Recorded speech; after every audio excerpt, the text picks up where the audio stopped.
Hello hello hello hello hello. Very good morning all of you. सभी को बहुत बहुत नमस्कार। क्या हाल चाल है सभी का भाई? आई होप कि सारे बच्चे बढ़िया होंगे। आज हम कई दिनों के बाद मिल रहे हैं। लेखराज, मनीष, मुकेश, आलोक, अंकित। अगर सब कुछ बढ़िया चल रहा है, ऑडियो वीडियो फर्स्ट क्लास है, तो एक बार मुझे कमेंट करके बताओ, ठीक है? और हाँ, good morning everyone. Ram Ram, Radhe Radhe, जय भीम, जय हिंद सर, प्रणाम। जो भी जो बच्चा लिख रहा है, हाँ, उसके पास मेरा अभिनंदन पहुंच जाए। Navneet, Sujita, Sujata, Vicky, Prince, Mithilesh, Hussain, Vikrant, Deepak, very good morning all of you. Ratan, Vishnu, Gangesh, Neeraj, Ram Ram. तो क्या हाल चाल है भाई सभी के? ठीक चल रहा माहौल? अच्छा, आज के हम क्लास में शुरू करने वाले हैं ऑप्टिक्स चैप्टर। ये मैं आपको थोड़ा सा बता देता हूँ। आप किसी भी कॉम्पिटिटिव एग्जाम की अगर तैयारी कर रहे हैं तो उसमें बड़ा इंपॉर्टेंट चैप्टर है ये। लेकिन किस किस में इंपॉर्टेंट नहीं है उन्हें मैं बता देता हूँ मैं पहले से ही, ठीक है? प्रकाशीय की ऑप्टिक्स आज हम क्लास में पढ़ेंगे। इजी और आसान चैप्टर है, ठीक है?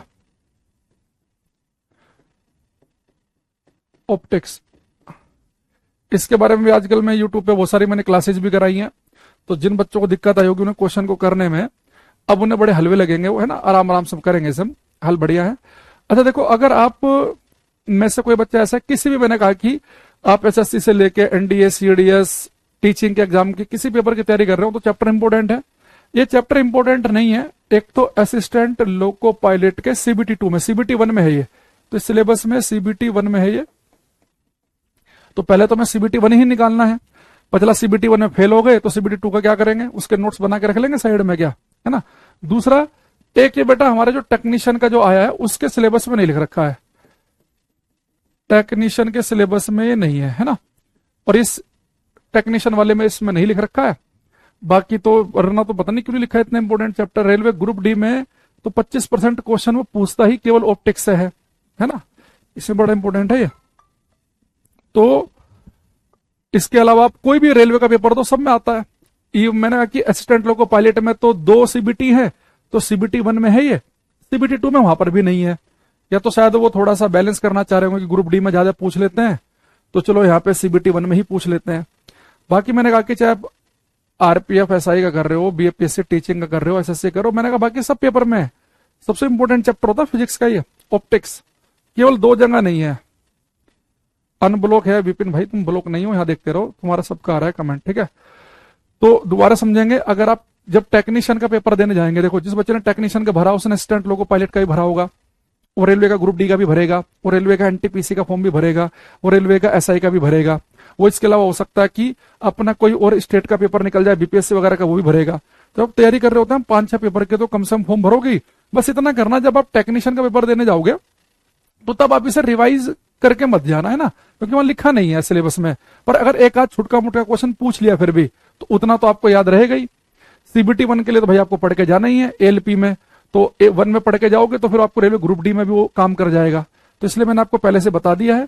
तो आप इसे लिख लेना कि जब हम टेक्नीशियन का पेपर देने जाएंगे तब इस चैप्टर को हम रिवाइज करके नहीं जाएंगे। हाँ, लेकिन इसके अलावा किसी और पेपर में जाएंगे तो मैं रिवाइज करके जाना है, क्योंकि ये वहां पे आता है, ठीक है? बीपीएससी टीचर से अधिक किसी चैप्टर, हाँ मैं कहता हूँ बीपीएससी टीचर छोड़ो, सब पेपर में ऑप्टिक्स सबसे इंपॉर्टेंट चैप्टर होता है। कोई नहीं, क्लास की नंबरिंग चेंज कर देंगे। ग्रुप डी में मैंने कहा कि 25% ही इससे क्वेश्चन पूछता है रेलवे वाले। आप रेलवे के प्रीवियस ईयर के पेपर देखना, लेंस, मिरर और लाइट रिफ्लेक्शन रिफ्रैक्शन इनके ही क्वेश्चन है। पता नहीं टेक्नीशियन में क्यों नहीं रखा, या तो शायद उनसे मिस हो गया। मेरे हिसाब से टेक्नीशियन में उन्हें रखना चाहिए था ये, क्योंकि उसमें जब आप 35 नंबर का फिजिक्स पूछ रहे हैं तो ये। अच्छा, बाकी कुछ बच्चे पूछ रहे हैं कि सर कौन सा फॉर्म भर सकते हैं टेक्नीशियन वाला, उन्हें इशू है अभी भी। मेरे हिसाब से यूट्यूब पे इतने वीडियो आपने देख ली होगी, अगर तब भी दिक्कत है तो मैं आज एक वीडियो बना रहा हूं। उसका मैं रात ही बनाने वाला था, पर मेरे पास उसका पोस्टर नहीं था थंबनेल के लिए, तो आज मेरे पास वो आ जाएगा। तो मैं शाम को 5 बजे के आसपास एक छोटी सी वीडियो अपलोड कर दूंगा, वो आपको मिल जाएगा। कोई बच्चा ब्लॉक नहीं है, सबके कमेंट आ रहे हैं यहाँ पे, ठीक है? सर आपको पहले पढ़ाना चाहिए था सर, मेरा 15 को पेपर है, एक बच्चा कह रहा है।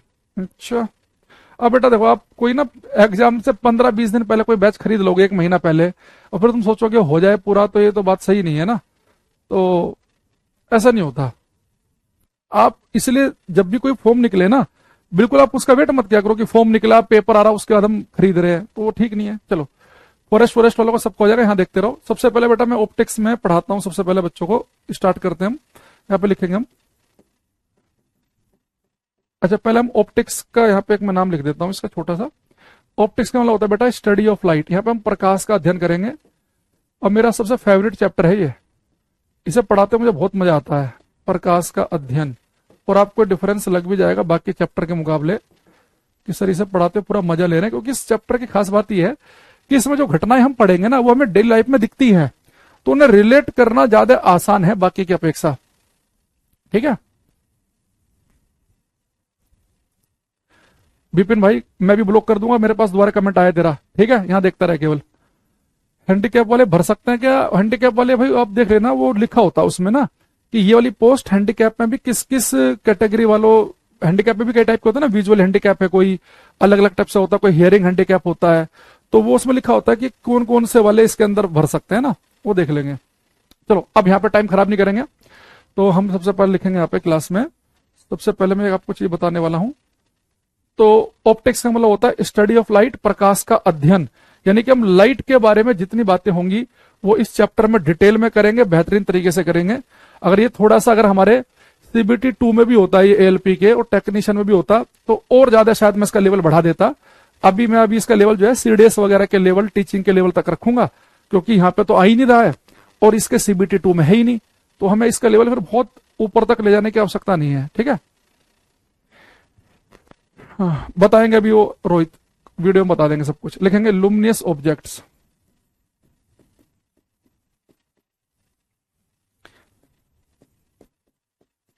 प्रदीप्त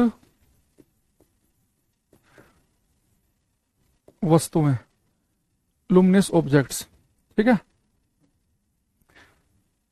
लुमिनियस ऑब्जेक्ट्स। एक लिखेंगे हम नॉन लुमिनियस ऑब्जेक्ट्स, नॉन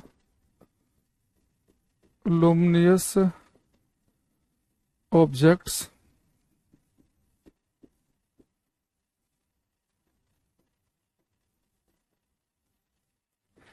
अप्रदीप्त वस्तुएं। ठीक है देखो लुमिनियस ऑब्जेक्ट क्या है और नॉन लुमिनियस क्या है, ध्यान ध्यान से समझना। ठीक है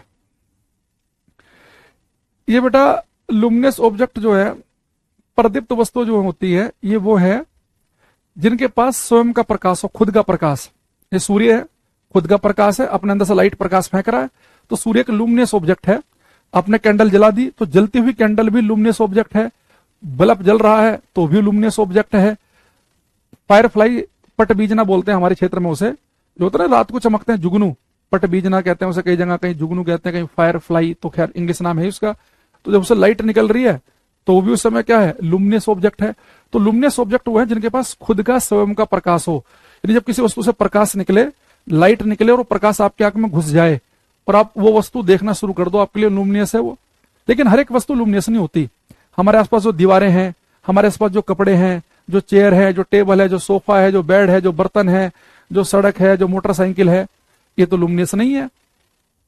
तो दिख तो ये भी रही है, ये पता क्यों दिख रही है भाई? मान लो कि कोई लुमिनियस ऑब्जेक्ट है, बल्ब या सूर्य, उससे जो प्रकाश निकल रहा है, अगर वो किसी वस्तु पर टकराए, वो टकराने के बाद वो वस्तु उस लाइट को रिफ्लेक्ट कर दे, परावर्तित कर दे, और वो परावर्तित आंख प्रकाश आपकी आंख में जब घुसता है ना, तो आपको वस्तुएं दिखने लगती हैं।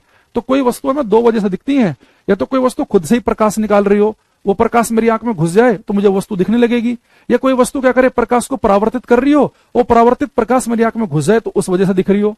तो लुमिनियस ऑब्जेक्ट वो होते हैं जिनके पास स्वयं का प्रकाश और खुद से प्रकाश फेंक फेंक के मारते हैं। नॉन लुमिनियस वो हैं जिनके पास खुद का प्रकाश नहीं होता, ये बल्ब या सूर्य से आने वाले प्रकाश को परावर्तित कर रहे होते हैं, उसे रिफ्लेक्ट कर रहे होते हैं। वो रिफ्लेक्टेड लाइट मेरी आंख में घुसती है तो उस रिफ्लेक्टेड लाइट की वजह से मुझे दिख रहे होते हैं। तो यहां पर लिखेंगे हम लुमिनियस ऑब्जेक्ट में, luminous objects are those, luminous objects are those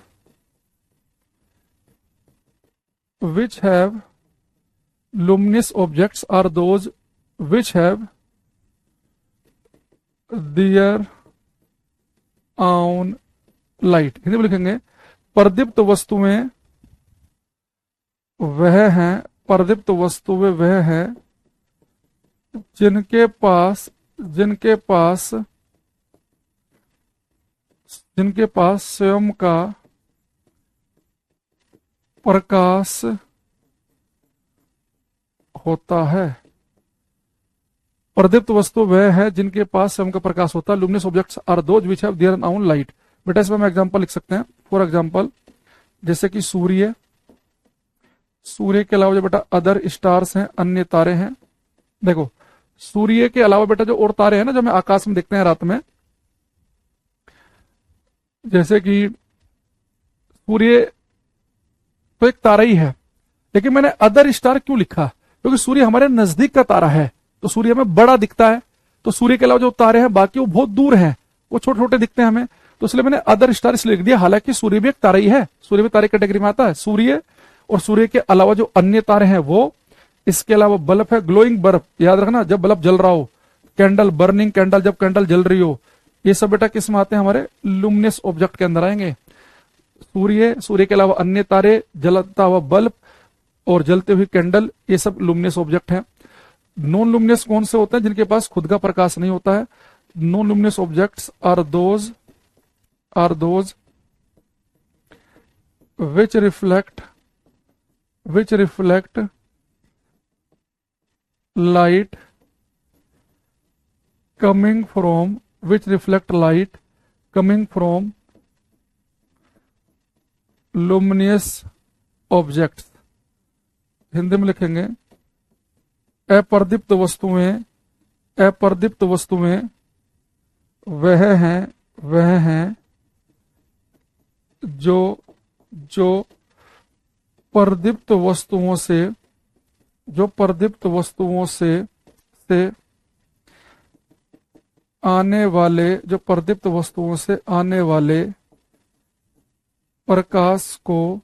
जो प्रदीप्त वस्तुओं से आने वाले प्रकाश को परावर्तित करती हैं।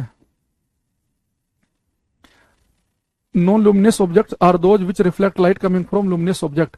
अप्रदीप्त वस्तु वह है जो प्रदीप्त वस्तुओं से आने वाले प्रकाश को परावर्तित करती हैं। फॉर एग्जाम्पल टेबल, चेयर, है ना, टेबल ले लो, चेयर ले लो, इसके अलावा लिख लो ए पीस ऑफ क्लॉथ, कपड़ा, ए पीस ऑफ क्लॉथ, कपड़ा, ठीक है, ऐसा कुछ लिख लो, ठीक, एटसेट्रा। अब आते हैं कि सर पेपर में क्या आएगा, ठीक है, पेपर में क्या पूछ रहा है, अब उसमें आते हैं। अगर मैं आपसे पूछूं कि आपके पास लुमिनस नॉन लुमिनस की डेफिनेशन तो हो गई, अब इस आधार पर मुझे बताओ कि जो मून है, जो चांद है, वो मैं किस कैटेगरी में डालूं? चांद को मुझे प्रदीप्त वस्तु कहना चाहिए कि अप्रदीप्त वस्तु कहना चाहिए? इसे मैं लुमिनस ऑब्जेक्ट कहूं कि नॉन लुमिनस कहूं? तो प्रदीप्त वस्तु वह है जिनके पास स्वयं का प्रकाश होता है, बल्ब, स्टार वगैरह मैंने लिख दिए। अप्रदीप्त होते हैं जो प्रदीप्त वस्तुओं से आने वाले प्रकाश को परावर्तित कर रही होती है, जैसे कि टेबल हो गया, चेयर हो गया, एक कपड़े का टुकड़ा हो गया, कुछ भी ना ऐसे। अब मेरे पास में जैसे कुछ आंसर आए हैं, जैसे योगेश ने लिखा, सौरभ, मिथिलेश, प्रिंस, बहुत बड़े लिखा सभी ने। देखो बेटा जो मून है ना, इसे ध्यान रखना, मून लुमिनस नहीं है, नॉन लुमिनस है। चांद के पास खुद का प्रकाश नहीं है, चांद खुद सूर्य से आने वाले प्रकाश को परावर्तित करता है। वो परावर्तित लाइट आपकी आंख में पहुंचती है, इसलिए आपको चांद चमकता हुआ दिख रहा है। तो मून जो है वो नॉन लुमिनस में आएगा। मून जो है वो नॉन लुमिनस है। सूर्य का प्रकाश चांद पर टकराया और टकराने के बाद हमारी आंख तक पहुंचा, तो जो लाइट टकरा के मेरी आंख तक पहुंच रही है ऐसे, तो उसकी वजह से मुझे चांद चमकता हुआ दिख रहा है। चांद का साइज बहुत बड़ा है, तो चांद बहुत बड़े प्रकाश को परावर्तित कर रहा है, बहुत ज्यादा लाइट को रिफ्लेक्ट कर रहा है, तो इसलिए बहुत ज्यादा लाइट मेरी आंख में घुस रही है, तो इसलिए बहुत ज्यादा बढ़िया चमकता हुआ दिख रहा है। तो मून जो है नॉन लुमिनस में आएगा। शुभम का गलत है ये कह रही न्यून गैस किस में आएगी? गैस तो सब नॉन लुमिनस ही है। अगर वो मान लो कि वो हीटअप हो रखी है और उस समय प्रकाश फेंक रही है तो अलग चीज है। ऐसे ही बेटा जितने भी प्लैनेट्स हैं, चाहे वो जुपिटर हो, मंगल ग्रह हो, सारे ग्रह हो, ऑल प्लैनेट्स, ये सभी के सभी भी नॉन लुमिनस में आएंगे, सभी ग्रह, ठीक है। तो पेपर में जनरली आपसे क्वेश्चन पूछता है, वो या तो आपको 90% केस में मिलता है मून का केस, कि मून किस में आएगा, या आपको मिलता प्लेनेट कि बृहस्पति ग्रह किस में आएगा, मंगल किस में आएगा, धरती किस में आएगा, तो मून या प्लेनेट्स आएगा तो नॉन इल्यूमिनियस में लिखेंगे, या वो उनके डेफिनेशन से क्वेश्चन पूछ लेता है। ठीक है, तो मैंने कहा कि जो खुद से प्रकाश फेंकता हो वो लुमिनियस है, जैसे बल्ब कैंडल जलती हुई या बल्ब ग्लो करता हुआ, जो यानी कि एक तरीके से सोर्स ऑफ एनर्जी हो। एक कह रहा है जी पानी, अरे पानी सोर्स ऑफ एनर्जी है, पानी से प्रकाश निकलता है। कैसे कैसे क्वेश्चन पूछ रहे हैं बच्चे हैं। अच्छा, दूसरा मैंने क्या बोला आपसे कि जो सोर्स ऑफ लाइट हो, जैसे कि बल्ब एक सोर्स ऑफ लाइट है ना, प्रकाश फेंक रहा है कि बल्ब, अगर कमरे में हमने बल्ब जला दिया तो रोशनी हो जाएगी, कमरे में अगर हमने मान लो कि सूर्य रख दिया तो रोशनी हो जाएगी, कमरे में किसी तारे को रख दिया तो रोशनी हो जाएगी, जलती हुई कैंडल रख दी तो रोशनी हो जाएगी, तो लुमिनियस ऑब्जेक्ट है। अब कमरे के अंदर तुम रख दोगे पानी की बाल्टी भर के, तो लुमिनियस ऑब्जेक्ट थोड़े ना है वो।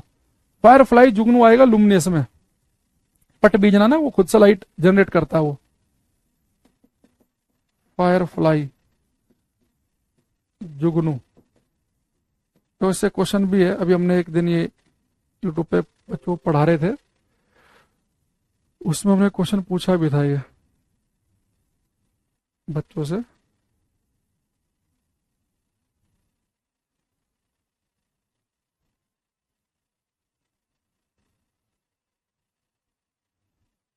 शायद इसमें है पहले क्वेश्चन वो, तो ये क्वेश्चन था।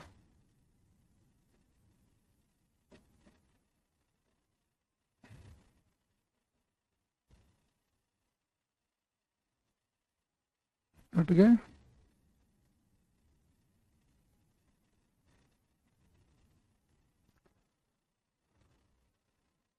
ये क्वेश्चन था बेटा। उसने कहा which of the following is a non luminous object, इनमें से कौन एक नॉन लुमिनियस है। आप देखो इंग्लिश वालों के लिए तो सही हो गया कि नॉन लुमिनियस पूछ लिया उसने, है ना, लेकिन यहां पे क्या लिखा उसने कि निम्न में से कौन एक गैर चमकदार वस्तु है। गैर चमकदार समझ रहे हो, यानी कि यहां पे उसने अप्रदीप्त न लिखकर गैर चमकदार लिख दिया, तो आपको पता ही है कि चांद इसमें आंसर आएगा। फायर फ्लाई हो, जगमगाता बल्ब हो, जलती हुई कैंडल हो, ये सब तो लुमिनियस में आते हैं। तो कई बार हिंदी वालों के लिए थोड़ा सा असुविधा हो सकती है पेपर में, तो हिंदी वाले याद रखना कि वो नॉन लुमिनियस को अप्रदीप्त भी लिखता है, वो ऐसे भी लिखता है कि जो दीप्त ना हो, ऐसे भी लिखता है जो दीप्त न हो, वो ऐसे भी लिख सकता है, जैसे यहां पे लिखा उसने गैर चमकदार। ये सब एक ही तरह के शब्द है, ठीक है। बाकी इतना मैं समझ रहा हूं कि आप समझ ही जाओगे पढ़ने के बाद ना कि गैर चमकदार का मतलब क्या है। अब आते हैं अपने मुद्दे की बात पे। यहां पे बेटा एक शब्द लिखा, अगर आपको दिख रहा हो, ये मेरे काम का है, रिफ्लेक्ट, परावर्तित।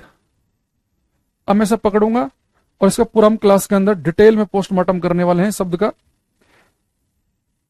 थोड़ा अच्छे से लिख देता हूं मैं।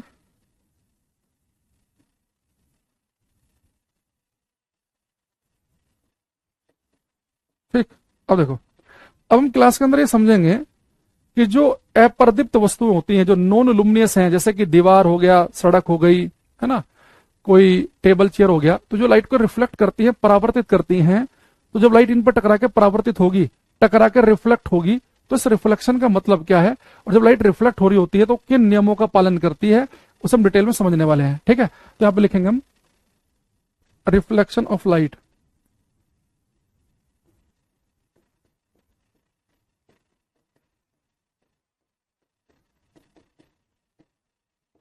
रिफ्लेक्शन ऑफ लाइट,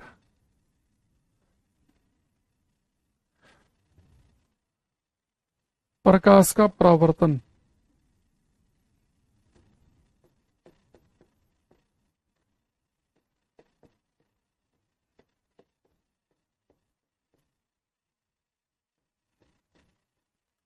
प्रकाश का परावर्तन, देखो, अच्छा मैं आपसे एक चीज पूछूं, ठीक है लेखराज, अगर बेटा मैं आपसे कहूंगी जो रिफ्लेक्शन ऑफ लाइट है, प्रकाश का जो परावर्तन है, कोई नहीं टेंशन मतलब पूरा करा देंगे, चिल रहा हो एकदम बिल्कुल। अच्छा, रिफ्लेक्शन के लिए अगर मुझे समझना हो कि कौन सा सरफेस मुझे रिफ्लेक्शन पढ़ने के लिए लेना चाहिए, आप कहोगे सर ट्रांसपेरेंट, पारदर्शी तो नहीं ले सकते आप। क्यों? आप कहोगे सर ट्रांसपेरेंट अगर आपने ले लिया, जैसे कांच की कोई प्लेट ले ली, तो ट्रांसपेरेंट के साथ में दिक्कत यह है कि ट्रांसपेरेंट चीजों पर लाइट जब टकराएगी ना, तो थोड़ी बहुत ही रिफ्लेक्ट होगी, ज्यादातर लाइट जो है ट्रांसपेरेंट माध्यम के अंदर से गुजर जाएगी। जैसे पानी है, लाइट गई पानी के अंदर से गुजर जाएगी, ट्रांसपेरेंट है। लाइट चल रही है हवा में, ट्रांसपेरेंट अंदर चल रही है, लाइट जा रही है कांच में, ट्रांसपेरेंट है, डायमंड है, ट्रांसपेरेंट लाइट अंदर घुस जाएगी। तो जो ट्रांसपेरेंट जो पारदर्शी चीजें होती है ना, उनसे लाइट गुजर जाती है, तो वो तो पढ़ने के लिए बढ़िया नहीं है रिफ्लेक्शन। फिर आप कहेंगे सर ट्रांसपेरेंट नहीं तो ओपेक अपारदर्शी ले लो। अच्छा, अपारदर्शी में भी हम हर एक चीज नहीं ले सकते। जैसे कि दीवार ले ली हमने, तो उसमें दिक्कत क्या है कि लाइट को दीवार रिफ्लेक्ट तो करेगी, पर दीवार उसका बहुत सारा इसे एब्जॉर्ब भी कर लेगी लाइट का। मैं चाह रहा हूं कि ऐसा सरफेस लूं कि जो लाइट को बहुत बड़े से रिफ्लेक्ट करते हो, जैसी लाइट गई और ना तो लाइट उसके अंदर से गुजरे, यानी ना तो वो ट्रांसपेरेंट हो और ना ऐसा ओपेक हो कि लाइट को एब्जॉर्ब कर ले, अवशोषित कर ले। तो उसके लिए बढ़िया क्या रहेगा हमारे पास में, से प्रिंस ने बताया हमें कि उसके अंदर हम क्या करेंगे, एक मिरर ले लेंगे, दर्पण। देखो दर्पण बढ़िया होता है रिफ्लेक्शन समझने के लिए। मिरर हम कैसे बनाएंगे, अभी मैं यहाँ पे प्लेन मिरर की बात कर रहा हूं, कनकेव और कॉन्वेक्स की भी बात क्लास में होगी। अभी मैं ले रहा हूं प्लेन मिरर, समतल दर्पण।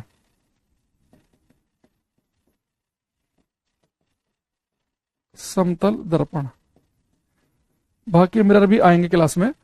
इसके लिए बेटा हम ट्रांसपेरेंट कांच की प्लेट लेंगे, पहले पारदर्शी कांच की प्लेट, और उसके एक हिस्से में क्या करते हैं, सिल्वर कर लेते हैं, सिल्वर पॉलिश कर लेते हैं। तो सिल्वर की पॉलिशिंग ही क्यों करते हैं आपको, सर इसलिए बढ़िया रहती है सिल्वर की पॉलिशिंग करना, क्योंकि सिल्वर बहुत ही अच्छा रिफ्लेक्टर परावर्तक होता है। तो जैसे लाइट जाकर टक्कर मारेगी तो सिल्वर सरफेस लाइट को रिफ्लेक्ट कर देगी। तो यहाँ पे हम क्या करेंगे, सिल्वर सरफेस ले लेंगे।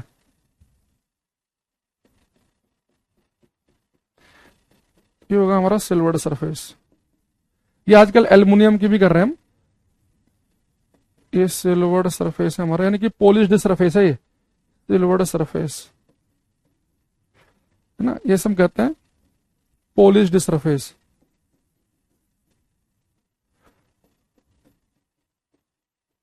समझ बेटा, सिल्वर सरफेस हमारी है, पॉलिश कर लिया हमने इसके ऊपर। अच्छा, पॉलिश हमारी खराब ना हो जाए, जो सिल्वर की हमने पॉलिशिंग की है इसके ऊपर, तो इसे बचाने के लिए हम इसके ऊपर लाल या काले रंग का पेंट भी कर देते हैं, ताकि हमारी पॉलिशिंग बची रहे। ठीक, अब हमारे पास में प्लेन मिरर बन गया। अब जैसे लाइट यहां पे जाकर टक्कर मारेगी तो जो सिल्वर सरफेस है इस लाइट को रिफ्लेक्ट कर देगी, परावर्तित कर देगी। ठीक है, अब यहां पे आगे बढ़ते हैं। तो यहां से लाइट चली बेटा, मान लो यहां से मैंने लाइट छोड़ा। अब देखो बेटा, जब मुझे अगर ये समझना हो कहीं से कि मैंने यहाँ पे टॉर्च जलाई, उससे लाइट निकल रही है, अब मुझे लाइट को समझना है, तो लाइट को समझने के लिए हम क्या करते हैं, हम रे का यूज करते हैं, किरण का। रे का मतलब होता है कि मैं एक सीधी लाइन खींचूंगा तो रे मुझे दो बातें बताएंगी। एक तो ये बताएगी कि प्रकाश जो है सीधी रेखा में चलता है, दूसरा इसमें जो मैं एक तीर का निशान बनाऊंगा, ये तीर का निशान मुझे ये बता देगा कि जो तीर का निशान मैंने यहाँ पे बनाया है, ये तीर का निशान, ये मुझे बताएगा कि लाइट सीधी रेखा में चल तो रही है, लेकिन उसकी डायरेक्शन क्या है चलने की। तो ये एरो हेड मुझे उसकी डायरेक्शन भी बताएगा।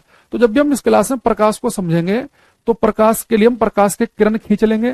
प्रकाश की किरण क्या करेगी, ये एक तरीके से बेटा एक ज्योमेट्रिकल तरीका है लाइट को समझने का, है ना, मैथमेटिकल तरीका है लाइट को समझने का, कि एक स्ट्रेट लाइन हमने खींची कि प्रकाश सीधी रेखा में चलता है, जो मैंने तीर का निशान बनाया, ये तीर का निशान मुझे डायरेक्शन बता देगा। ठीक, अब ये जिस पॉइंट ये लाइट बेटा जो चलेगी, याद रखना, जिस प्रकाश को हम छोड़ेंगे उसे हम कहेंगे आपतित प्रकाश, इंसिडेंट रे। ये हमारे पास होगी इंसिडेंट रे, आपतित किरण।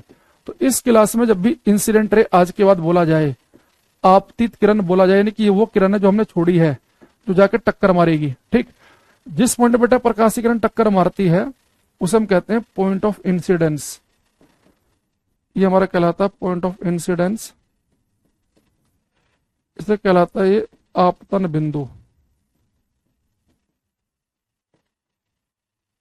आपतन बिंदु। अब यहां पर लाइट बेटा टकरा के रिफ्लेक्ट हो गई है, और जो लाइट बेटा सरफेस पर टकराने के बाद वापस आएगी, ये हमारी कहलाएगी परावर्तित किरण। जो परावर्तित हो रही है, टकरा के वापस आ रही है, ये हमारी रिफ्लेक्टेड रे है, ये हमारी परावर्तित किरण है। ठीक, अब ये आई आपतित किरण, ये टकराने के वापस जा रही है, हमारी परावर्तित किरण है। और जिस पॉइंट पर आके लाइट टकरा रही है हम कहते हैं पॉइंट ऑफ इंसिडेंस, ये हमारा कहलाता है आपतन बिंदु।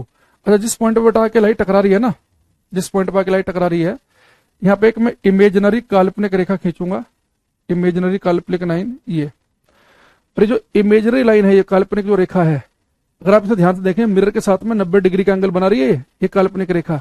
तो इसे हम बेटा बोलते हैं नॉर्मल अभिलंब।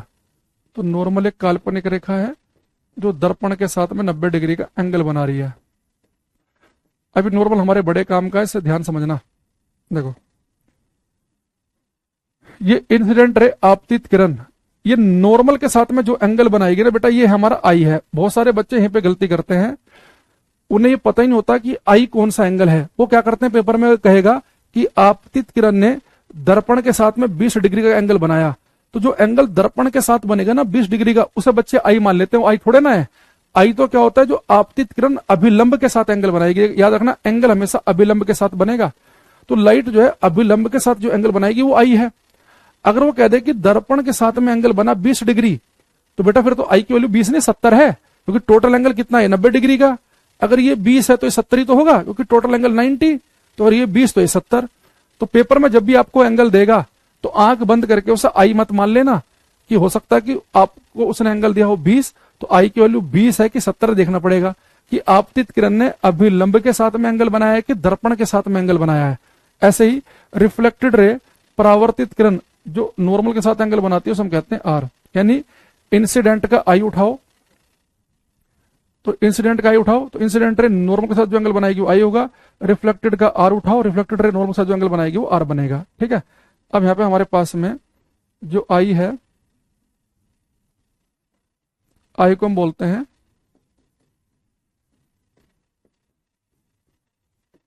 एंगल ऑफ इंसिडेंस,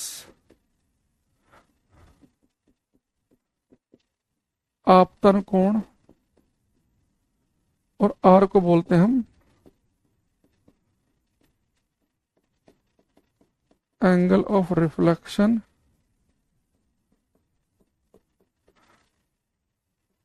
परावर्तन कोण। आई क्या हमारा आपतन कोण है, आर क्या है परावर्तन कोण। ठीक है, ये आपतन कोण और ये हमारा परावर्तन कोण। ठीक, ओके युवराज, बढ़िया। ठीक, अब यहां पे एक क्वेश्चन मेरा आप सभी से है कि अगर मैं आपसे कहूं कि जो इंसिडेंट रे है, ये जो मिरर के साथ में जो एंगल बनाएगी, इस एंगल का नाम क्या होता है। भाई एक तो आप ये बता ही सकते हैं कि सर ये 90 माइनस आई है। भाई टोटल अगर 90 है, ये आई है तो 90 माइनस आई है। लेकिन जैसे हमने इसे आई और आर कहा, जैसे हमने इसे आपतन कोण और आर को परावर्तन कोण कहा, ऐसे ही जो आपतित किरण जो दर्पण के साथ में एंगल बनाती है ना बेटा, ऐसे हम कहते हैं जी। ये हमारा कहलाता है ग्लांसिंग एंगल, छूता हुआ कोण। ये ग्लांसिंग एंगल है। हिंदी वाले बच्चों और इसका कोई और नाम पता हो बढ़िया सा बताना मुझे। एक इसका नाम है ग्लांसिंग एंगल का छूता हुआ कोण, छूता हुआ कोण। तो पेपर में एक्चुअल में अगर वो आपसे कह दे कि आपतित किरण ने दर्पण के साथ एंगल बनाया, यानी कि वो जी की वैल्यू है, और आपतित किरण ने अभिलंब के साथ एंगल बनाया, तो यानी कि वो आई की वैल्यू है। अब अगला जो क्वेश्चन जो है वो आप कुछ ही सेकंडों में बता सकते हैं। अगर पेपर में क्वेश्चन आ जाए कि आपतन कोण और छूते हुए कोण का योग कितना होता है, एंगल ऑफ इंसिडेंस और ग्लांसिंग एंगल का सम कितना होता है, तो आप कितना बताओगे। इंसिडेंट रे और ग्लांसिंग एंगल का सम कितना है, तो इसका आंसर क्या बताया जाना चाहिए आपके द्वारा। हाँ, आप समझिए, अश्विनी बिल्कुल ठीक बता रहे हैं। आपको कि सर आप आई और जी का सम पूछ रहे हो। अगर मैं यहाँ पे देखें, नॉर्मल वाली लाइन जो है ये मिरर से 90 डिग्री का एंगल बनाती है, तो ये हमारे पास आई है और ये जी है, तो दोनों को जोड़ेंगे तो 90 डिग्री बनेगा। तो यानी कि अगर हमें पता ना होता कि ग्लांसिंग एंगल क्या बला है, तो हम पेपर में फंस जाते कि पता नहीं क्या आ गया अजीब सा। तो इन दोनों का सम होता है 90 डिग्री। ठीक, ऐसे ही ये बेटा रिफ्लेक्टेड रे मिरर के साथ में जो एंगल बनाती है, ये भी ग्लांसिंग एंगल के बराबर होता है। तो अगर आर और जी का सम पूछ ले पेपर में, एंगल आर यानी परावर्तन कोण और जी का सम पूछ ले, तो भी हम बताएंगे 90 डिग्री। तो इनका सम भी 90 डिग्री ही बताना है। तो आई प्लस जी भी 90 और आर प्लस जी भी कितना बनेगा हमारे पास 90 है ना। तो आई प्लस जी भी 90 और आर प्लस जी भी 90। ठीक, अब यहां पर ये छोटी छोटी से हमें कुछ बातें पता चली हल्की फुल्की सी। और यहां पे आप ये भी बोल सकते हैं कि भाई अगर आई और जी का सम जो है अगर वो 90 डिग्री है, यानी कि जी क्या होता है एक्चुअल में 90 माइनस आई। ये हमें पता भी है, अगर ये आई है तो 90 माइनस आई तो बनेगा, और इस 90 माइनस आई को हम क्या बोल रहे हैं, यहाँ पे जी बोल रहे हैं लगातार। अभी धीरे धीरे आसान चीजें चलेंगे, धीरे धीरे लेवल उठेगा इस चैप्टर में। अब सबसे पहले लिखेंगे यहाँ पे हम लॉज ऑफ रिफ्लेक्शन, परावर्तन के नियम, लॉज ऑफ रिफ्लेक्शन,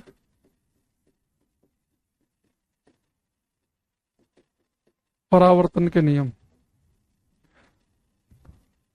देखो बेटा, जो परावर्तन का जो सबसे पहला नियम है, ये तो बड़ा आसान सा है, पूरे ब्रह्मांड को पता है। यहाँ पे 3 लाइन आपको दिख रही हैं, इंसिडेंट रे आपतित किरण, नॉर्मल अभिलंब और रिफ्लेक्टेड रे परावर्तित किरण। ये तीनों लाइनें हमेशा एक ही प्लेन, एक ही तल में होती हैं।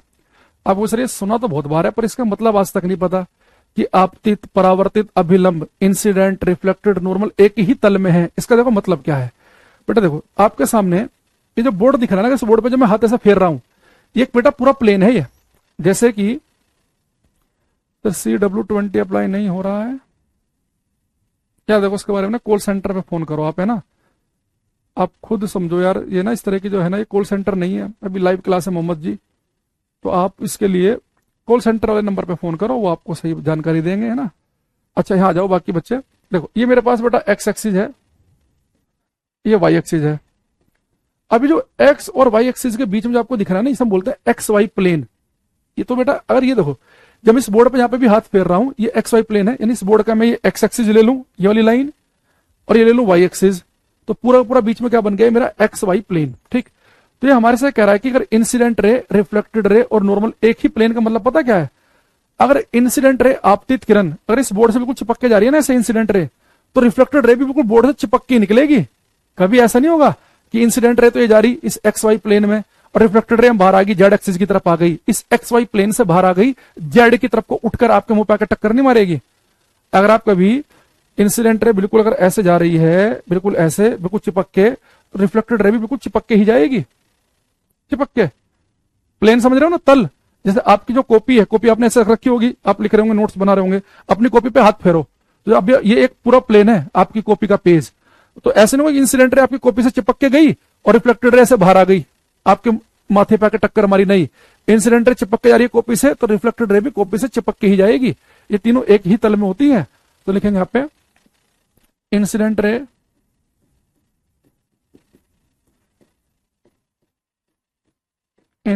रे comma normal and reflected ray, incident ray comma normal and reflected ray all lie in a same plane, all lie in a same plane at point of incidence। Hindi में लिखेंगे आपतित किरण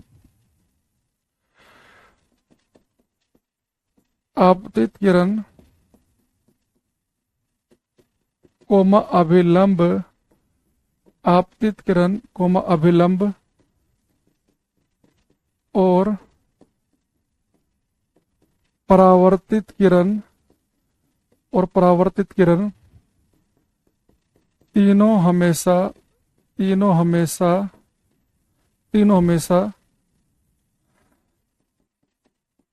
आपतन बिंदु पर एक ही तल में होते हैं। एक बार एसएससी टाइप के पेपर में तो बड़ा आसान क्वेश्चन आ गया था यहां से। उसने कहा परावर्तन के नियम के अनुसार आपतित किरण यानी कि इंसिडेंट रे, फिर उसने खाली जगह छोड़ दी, उसने लिखा इंसिडेंट रे खाली जगह और रिफ्लेक्टेड रे एक ही प्लेन में होते हैं। आपतित किरण खाली जगह और परावर्तित किरण तीनों हमेशा एक ही तल में होते हैं। तो उस खाली जगह के अंदर क्या भरना चाहिए? तो अभिलंब भरना था आपको, है ना। अब आते हैं सेकंड पे। सेकंड हमारे काम का है, इससे हमारे अब न्यूमेरिकल प्रॉब्लम स्टार्ट होंगी। तो सेकंड लॉ हमारे से कहता है कि जो बेटा आई और आर है, ये जो आपतन कोण और परावर्तन कोण है, इनकी वैल्यू हमेशा बराबर होती है। अगर लाइट किसी सरफेस पर टकराकर रिफ्लेक्ट हो रही है, अगर प्रकाश किसी सतह पर टकराकर परावर्तित हो रहा है, तो परावर्तन का नियम फॉलो होगा ही होगा। अगर लाइट सरफेस पर टकराकर रिफ्लेक्ट हुई तो ये आई और आर दोनों की वैल्यू हमेशा बराबर होंगी। अगर आई की वैल्यू 12 है तो आर भी 100% 12 होगा। ये 3.5 है तो ये भी 3.5 होगा। यानी लाइट जिस एंगल पर जाएगी अभिलंब से उसी एंगल पर वापस आएगी। तो यानी कि आई का मतलब क्या था, आपतन कोण, और आर क्या था, परावर्तन कोण। इनकी वैल्यू हमेशा होती है बराबर। तो सेकंड लिखेंगे angle of incidence is always equal to angle of reflection. आपतन कोण हमेशा परावर्तन कोण के बराबर है। आपतन कोण हमेशा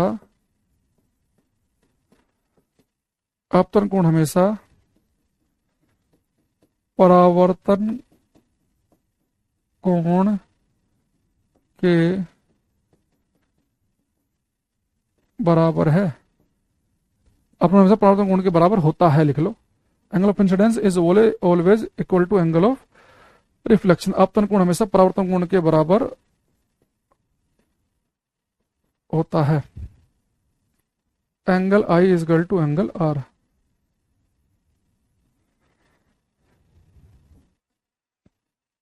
ठीक, अब यहां से हमारी क्लास होगी स्टार्ट।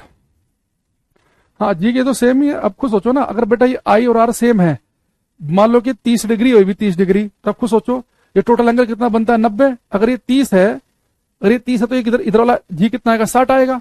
अगर ये भी 30 है तो ये भी 60 आएगा। यानी कि इंसिडेंट रे नॉर्मल से जो एंगल बनाएगी, रिफ्लेक्टेड रे भी नॉर्मल से वही एंगल बनाएगी। या आप ये भी कह सकते हैं कि इंसिडेंट रे दर्पण से जो एंगल बनाएगी, रिफ्लेक्टेड रे भी दर्पण से, मिरर से वही एंगल बनाएगी। ये दोनों एंगल हमेशा आपस में बराबर, और ये दोनों एंगल हमेशा आपस में बराबर। ठीक है विक्की, चलो अब आपका काम शुरू। मुझे जितना पढ़ाना था इस चैप्टर में, अभी आज की क्लास में मैंने पढ़ा दिया। अब आज का हम रंगारंग कार्यक्रम करेंगे शुरू।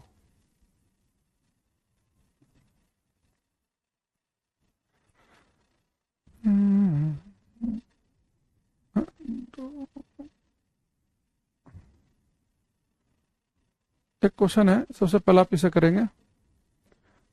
बहुत इंपॉर्टेंट क्वेश्चन है ये भी फॉरेस्ट गार्ड के एग्जाम में भी आया था ये क्वेश्चन। ये एमपी या उत्तराखंड पता नहीं किसी एक का हुआ था।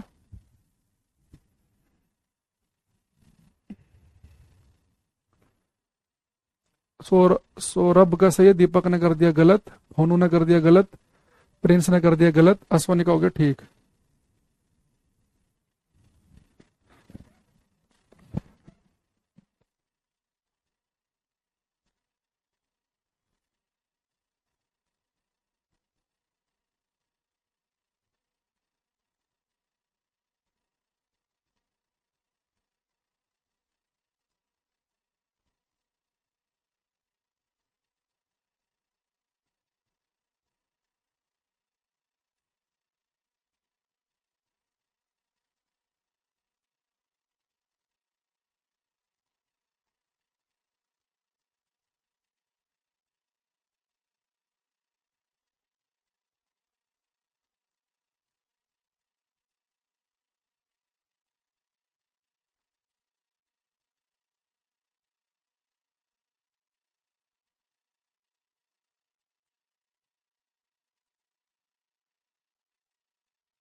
इसने कहा बेटा द लॉ ऑफ रिफ्लेक्शन, मैंने पूरा समय दिया, इससे ज्यादा समय की आपको मेरे हिसाब से आवश्यकता नहीं थी। हाँ बिल्कुल सही। रमन कह रहे सीडीएस है, तुम 2.5 गुना एक्स्ट्रा पढ़ाएंगे इसमें, जितनी जरूरत है उसमें। सीडीएस वाले को टेंशन ले रहे हो, सीडीएस में लिख लो, अभी लिखित में ले लो हमारे से। हालांकि हम ऐसे पसंद नहीं करते लिखना। और सीडीएस में 10-11 क्वेश्चन आते हैं क्लास में, 10 से 11 क्वेश्चन आते हैं केवल फिजिक्स के। हर सब्जेक्ट के लगभग लगभग कितने आते हैं। अगर सबसे ज्यादा तुम फिजिक्स के नहीं करके आए तो फीस मेरे से वापस ले लेना। और इन 10-11 में से ये मान के चलो कि 9-10 क्वेश्चन तो केवल आपको क्लास नोट से डायरेक्ट मिल जाएंगे। सीडीएस में कोई इतना भारी भरकम खेल नहीं है। सीडीएस में वो लेवल बेटा उठाता है, हिस्ट्री, ज्योग्राफी, पॉलिटी, उनमें थोड़ा सा लेवल उठता है, साइंस का लेवल बहुत अप नहीं आता। और दूसरा क्या है कि सीडीएस में रिटर्न इतना ज्यादा इंपॉर्टेंट भी नहीं है, बस रिटर्न आपको निकालना है। और उसमें बच्चा जीएस में फंसता रिटर्न निकालने में, उसका तो असली खेल तो उसमें एसएसबी का है। अब देखो जितने बच्चे इसका आंसर कुछ कुछ अलग दे रहे हैं, इसका आंसर है बेटा डी ऑप्शन। इस क्लास में लाइन से बच्चों ने आंसर लिख दिया ए, इनका तो गलत है ही। एक आध महानुभाव तो ऐसे हैं जो उत्तल और अवतल दर्पण बता रहे हैं, इनका तो हमने भी जिक्र भी नहीं किया। चलो आप केवल प्लेन मिरर भी लिखते तब भी मैं एक बार को समझ लेता कि आपने चलो भाई कुछ दिमाग से लगाया है। आपने सोचा होगा कि अरे कौन सा क्या खुल गया भाई ये, अच्छा पहले एक पीडीएफ खोली थी ना हमने, वो आप कहोगे कि सर अभी आपने हमें प्लेन मिरर पढ़ा रहे थे आप, तो 10th क्लास में हमारे साथ यही होता है, जब टीचर हमें रिफ्लेक्शन पढ़ा रहा होता है तो सबसे पहले वो प्लेन मिरर के बारे में बात कर रहा होता है। प्लेन मिरर तो बच्चों को लगता है कि टीचर प्लेन मिरर पढ़ाते समय कहता है कि आई और आर की वैल्यू सेम, तो बच्चों के दिमाग में कहीं ना कहीं बैठ जाता है कि आई आर सेम जो है केवल प्लेन मिरर के लिए है। बाबू यहां देखो हमने क्या लिखा, आपतन कोण हमेशा परावर्तन कोण के बराबर होता है, एंगल आई एंगल आर के बराबर है, ठीक है, एंगल आई एंगल आर के बराबर है, इज इक्वल टू, और आगे मैंने क्या लिखा, इससे पहले सब देखो ऑलवेज हमेशा। बेटा हमेशा का मतलब क्या होता है, हमेशा जहां कोई किंतु परंतु ना हो। और आपको मैंने भी लिखवाया कि आई आर हमेशा बराबर है, आप 10 सेकंड में ही बदल गए, कह रहे जी तो केवल समतल दर्पण पे होगा। अवतल हो, उत्तल हो, समतल हो, कैसा भी दर्पण हो, कैसे भी सतह हो, अगर लाइट रिफ्लेक्ट हो रही है, प्रकाश अगर परावर्तित हो रहा है, तो परावर्तन का नियम फॉलो होगा ही होगा। इस बात को ध्यान रखना। अभी मैं आपको थोड़ा सा बता देता हूं, हालांकि अभी मैं आपको कनकेव और कॉन्वेक्स मिरर नहीं पढ़ा रहा, तो वहां पर भी काम करता है ये, एक हल्का सा मैं आपको समझाने के लिए बता देता हूं। बाकी जब डिटेल में हम कनकेव और कॉन्वेक्स मिरर पढ़ेंगे तो आपको सब कुछ दिखेगा साफ साफ। ये हमारे पास में है कनकेव मिरर, एक पोल है, ये हमारे पास में है कॉन्वेक्स मिरर, इसका पोल। अब सब बच्चे बड़े ध्यान से देखना, यहां भी मैं आपको रिफ्लेक्शन का नियम दिखाऊंगा कि काम करेगा। बहुत सारे बच्चों को ना अचानक से बड़ा अजीब सा लगता है, उन्हें लगता है कि सर ये कैसे बात कर रहे हो आप, अवतल उत्तल पे कैसे काम करेगा। देखो पहले एक बार में चलो एक पे फोकस करते हैं, फिर इस पे आ जाएंगे। ये बेटा एक अवतल दर्पण है, कनकेव मिरर। ये कनकेव मिरर वो होता है जिसमें कि जिस पर लाइट आके टकराती है ना, वो इनवर्ड होता है अंदर की तरफ को ऐसे। अगर मैं मिरर की जो शेप है वो ऐसे कर दूं, ये कनकेव मिरर है। हालांकि मैं इसका कंस्ट्रक्शन बताऊंगा आपको जब ये मिरर पढ़ाऊंगा। अभी मान लो कि अवतल दर्पण है, इसके ऊपर बेटा प्रकाशीय किरणें आके टकराई, समानांतर किरणें।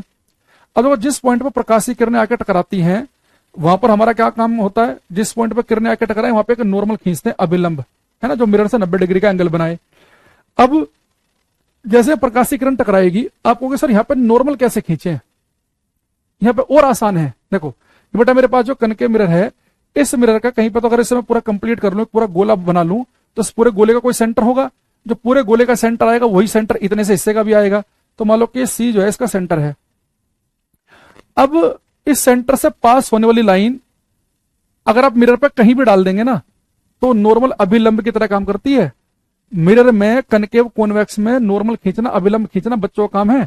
आपको इस पॉइंट पर नॉर्मल चाहिए तो आप क्या करो, सेंटर से पास होने वाली एक लाइन को यहां मिला दो। तो सेंटर से पास होने वाली कोई भी लाइन जब मिरर पर जाके चिपकती है, सेंटर से पास होने वाली कोई भी लाइन, ये बेटा नॉर्मल अभिलंब की तरह काम करती है। क्यों करती है काम, आपको जी क्यों कर रही है, इससे आपको विशेष लगाव क्यों है कि जो सेंटर से लाइन जाएगी वो नॉर्मल की तरह काम क्यों करेगी। उसकी देखो वजह ये है, आपने मैथ में ज्योमेट्री में एक चीज पढ़ी होगी, जैसे हमारे पास अभी सर्कल ले लेते हैं हम, तो टीचर ने आपको बताया कि भाई आप एक टेंजेंट खींचो, स्पर्श रेखा खींचो। टेंजेंट होती है वो लाइन जो सर्कल को एक बिंदु पर टच करे। तो मैथ के टीचर ने आपको ये बताया होगा, गुरुजी ने आपको ये बताया होगा कि भाई आप कोई सर्कल ले ले, कोई गोला ले ले, उसके सेंटर से जो भी लाइन टेंजेंट पर डलती है वो 90 डिग्री का एंगल बनाती है।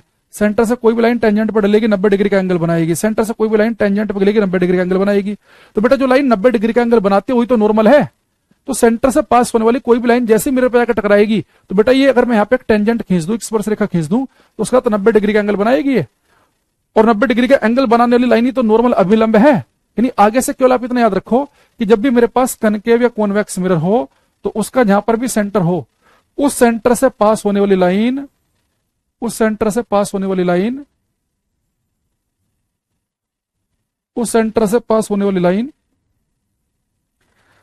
मिरर पर जहां पर भी टच करेगी, जहां पर भी टच करेगी, ये बेटा हमारा नॉर्मल की तरह काम कर रही है। ये वाली लाइन जो है नॉर्मल है, नॉर्मल। ठीक, अब यहां देखना, अब ऐसे मैं यहां पे भी खींच लेता हूं, सेंटर से पास होने वाली लाइन नॉर्मल की तरह काम करती है। ये मेरा नॉर्मल बन गया। अब मैंने आपको क्या पढ़ा रखा है, अगर मैं प्लेन मिरर की बात करूं, अभी बेसिक पे जाऊं, कि नॉर्मल है कि लाइट नॉर्मल से जिस एंगल पर आएगी उसी एंगल पर जाएगी। दूसरा, अगर आने वाली रे नॉर्मल के इस तरफ है तो जाने वाली इस तरफ होगी, आने वाली इस तरफ तो बेटा जाने वाली इस तरफ। मेरा काम हो गया। ये नॉर्मल है, अगर ये इंसिडेंट रे नॉर्मल से जिस एंगल पर आएगी उसी एंगल पर जाएगी। अगर आने वाली इस तरफ है तो जाने वाली जाएगी इस तरफ, ये आएगी इस तरफ। ये मिली यहां पे, ये दोनों एंगल होंगे बराबर। ऐसे ही यहां पे लाइट जिस एंगल पर आई उसी एंगल पर जाएगी। अगर आने वाली इस तरफ है तो जाने वाली होगी उस तरफ, यानी जिस एंगल पर आई उसी एंगल पे गई है ये। और जिस पॉइंट पे जाके दोनों रे मिल जाएंगे उसे बेटा हम कहते हैं फोकस। तो भाई मुझे एक चीज बताओ, आप यही तो पढ़ते आ रहे हो बचपन से कि जो कनकेव मिरर है, अगर इसके ऊपर हम प्रकाश की समानांतर किरणें डाल दें तो किरणों को एक ही पॉइंट पर इकट्ठा कर देता है। तो अवतल दर्पण जिस पॉइंट पर प्रकाश की किरणें इकट्ठी करता है उसे हम कहते हैं फोकस। तो अवतल दर्पण प्रकाश की किरणें इकट्ठी ही करेगा, ये मुझे पता कैसे चला, क्योंकि मैंने यहाँ पे परावर्तन का नियम लगाया कि लाइट नॉर्मल से जिस एंगल पर आएगी उसी एंगल पर जाएगी।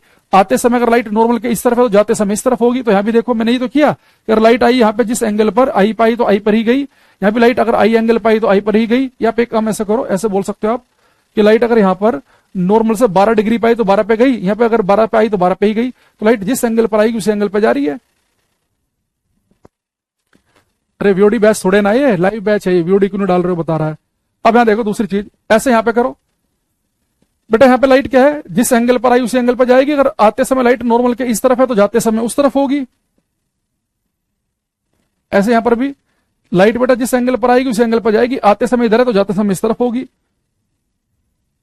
यानी अगर आप यहां बड़े ध्यान से देखें, यानी जो कॉन्वेक्स मिरर है, जो उत्तल दर्पण है, ये प्रकाशीय किरणें फैलाता है, ये डाइवर्जिंग है, प्रकाशीय किरणें फैला रहा है। ये मुझे पता कैसे चल रहा है, क्योंकि रिफ्लेक्शन का नियम लगाया मैंने कि रे आई थी पैरेलल, आते समय नॉर्मल से इस तरफ तो जाते समय होगी इस तरफ। जिस एंगल पर आएगी उसी एंगल पर जाएगी। तो ये ऐसे आई थी ऐसे चली गई, यहां भी जिस एंगल पर आई उसी एंगल पर चली गई। अब जो दोनों रे बेटा डाइवर्ज हो गई, फैल गई, ये तो कभी मिलेंगी नहीं। तो आप इन्हें पीछे की तरफ को बढ़ाओ,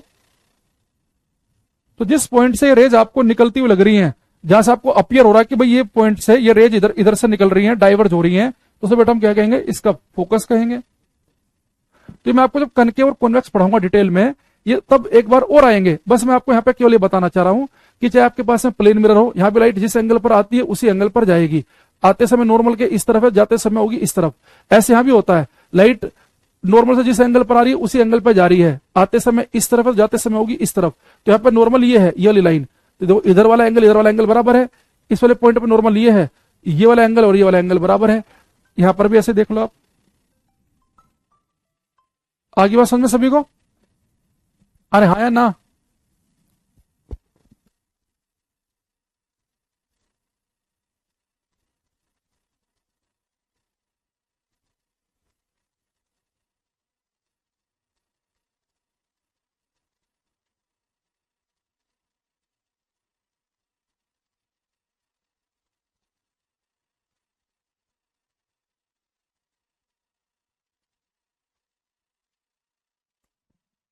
हम्म,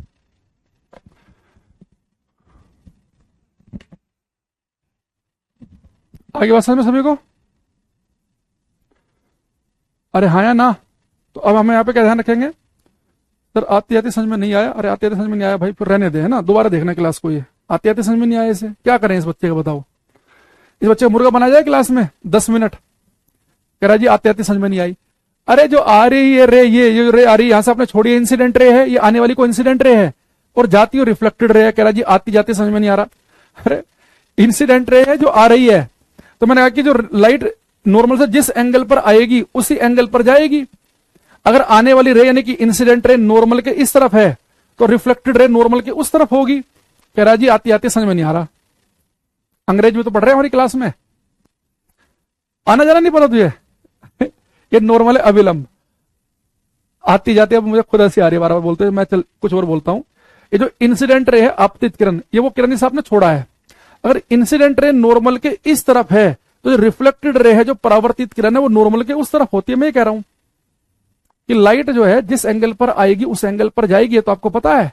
लेकिन अगर आते समय वो नॉर्मल के इस तरफ है, इस साइड में है, तो जाते समय नॉर्मल के उस साइड में होगी। है?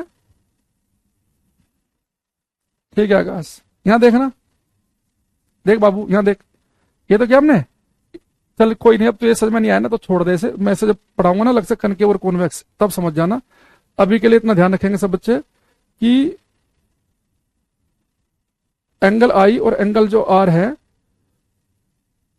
इसकी वैल्यू सेम होती है और वो सब मिरर पे काम करेगा। ये कनकेव हो, कॉन्वेक्स हो, प्लेन हो, ये समझ लेना। पेपर में एक क्वेश्चन आपको टकरा सकता है किसी न किसी एग्जाम में। बाकी कहां गया वो दूसरे वाला,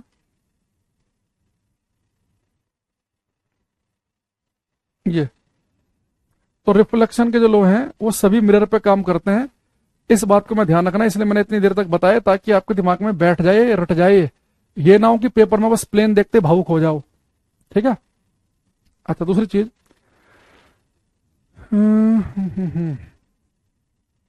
चलो ये भी तुम बता ही दो, कर सकते हो तुम ये भी, जितना मैंने बताया उसके आधार पे भी हो जाएगा ये।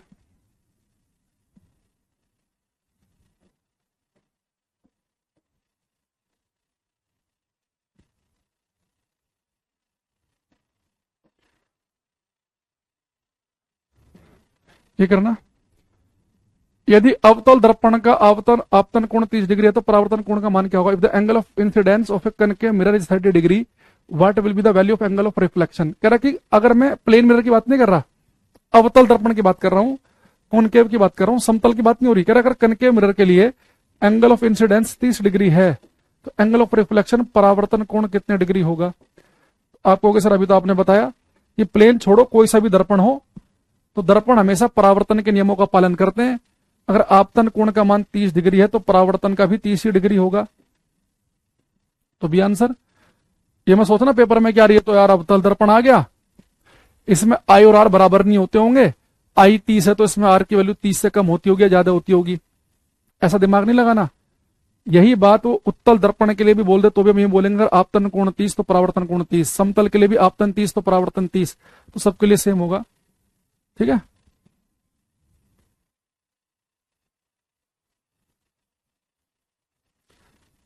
आगे बात समझ में, अरे हाँ या ना।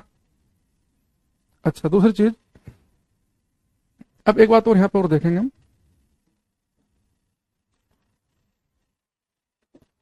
ये नेक्स्ट वाले से पिछली बार ग्रुप डी में कई क्वेश्चन आए जो मैं आपको बताने वाला हूं ना, तो ध्यान से समझना।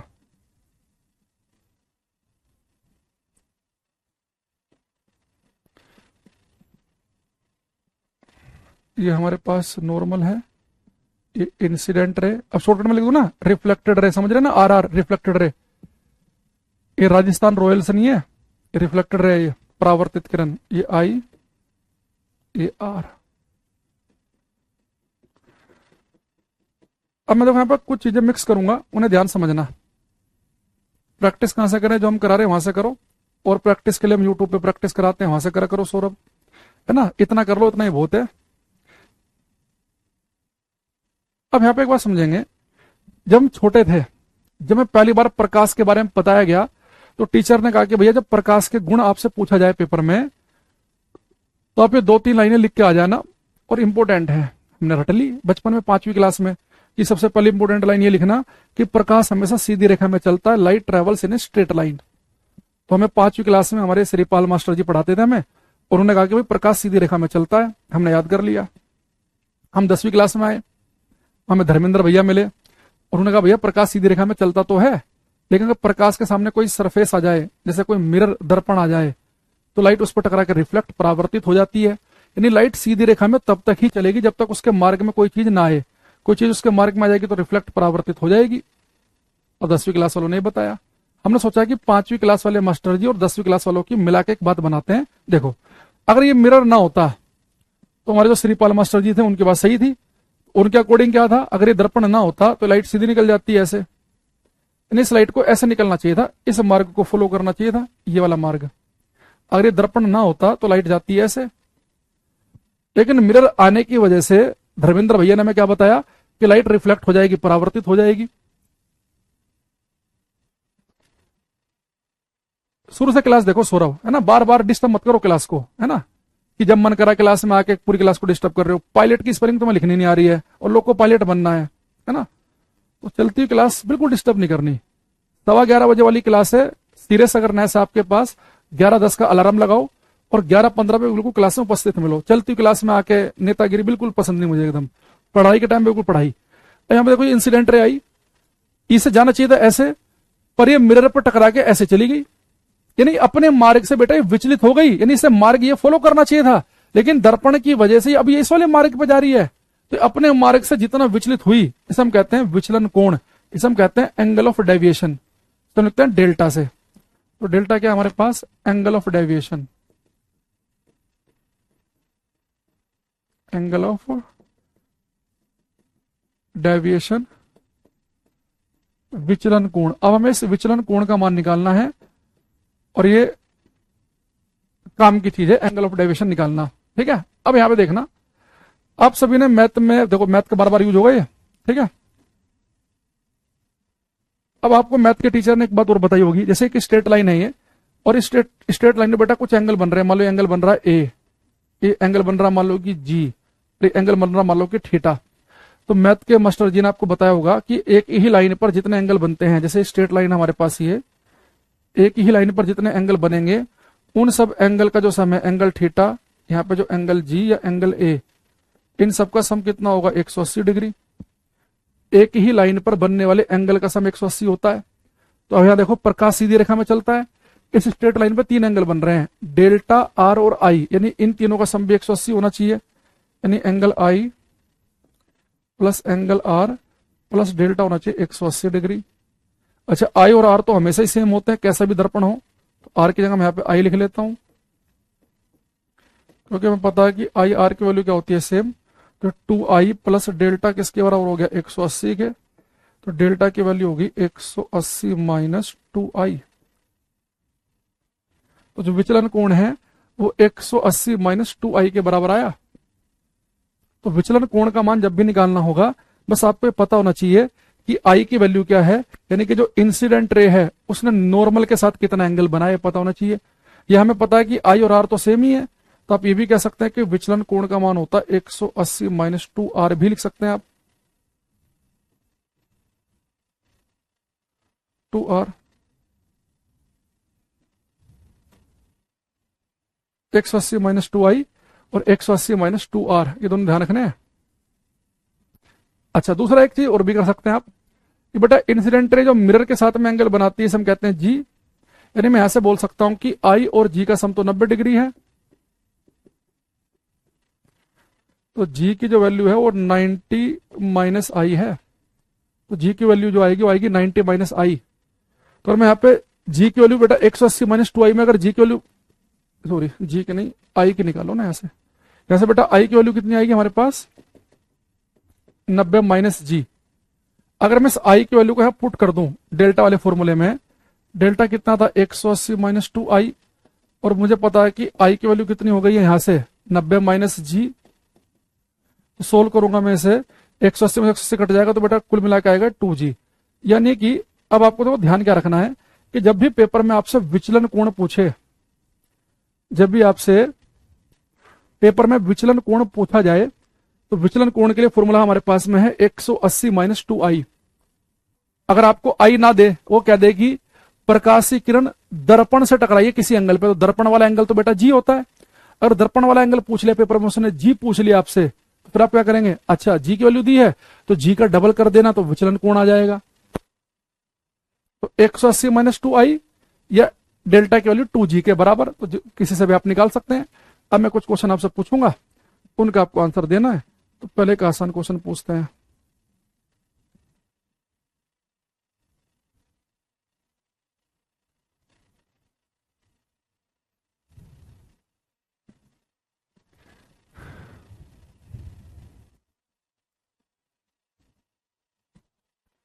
सबसे पहले ये वाला क्वेश्चन करेंगे आप, कह रहा जी 180 कहां से आया, भाई साहब क्या करें बच्चों को ना यार, ये बड़ी दिक्कत है, समस्या, ये बड़ा कौन सा वाला बेटा 180 कहां से आया, कह रहा जी 180 कहां से आया, पूरा बताया मैंने, पूरा डिटेल बताई पहले तो इसकी, कि एक ही लाइन पर जितने एंगल बनते हैं, यहाँ पे एक लाइन है ये स्ट्रेट लाइन, इस लाइन पर एक एंगल है थीटा, एक है जी, एक है ए। एक ही लाइन पर जितने भी एंगल बनते हैं इन तीनों का सम 180 डिग्री होता है। जैसे दो परपेंडिकुलर लाइन होती हैं उनके बीच का एंगल होता है 90 डिग्री, तो ऐसे इधर से भी कर ले, इधर से भी क्या बनेगा 90 डिग्री। तो एक ही लाइन पर जितने एंगल बनते हैं उनका सम 180 डिग्री होता है। अब मैंने क्या बोला आपसे कि लाइट जलती है सीधी रेखा में, इस सीधी रेखा पे तीन एंगल है, ये विचलन कोण, ये आर और ये आई, इस सीधी रेखा पे है ना ये आई आर डेल्टा, तो इन तीनों का सम 180 है। क्या करें एमडी तुम्हारा है बेटा, कंपटीशन बहुत ज्यादा है। इसलिए जब भी वीडियो आ रही थी ना हरियाणा में कि पर्ची डाल रहे हैं बच्चे खिड़की में से नकल कर रहे हैं, वो बड़े खुश हो रहे हैं कि हम पास हो गए। कोई मतलब नहीं आजकल पास होने का, पूरे ब्रह्मांड के पास इस समय मार्कशीट है, उस मार्कशीट के साथ में आपको कुछ आना भी चाहिए।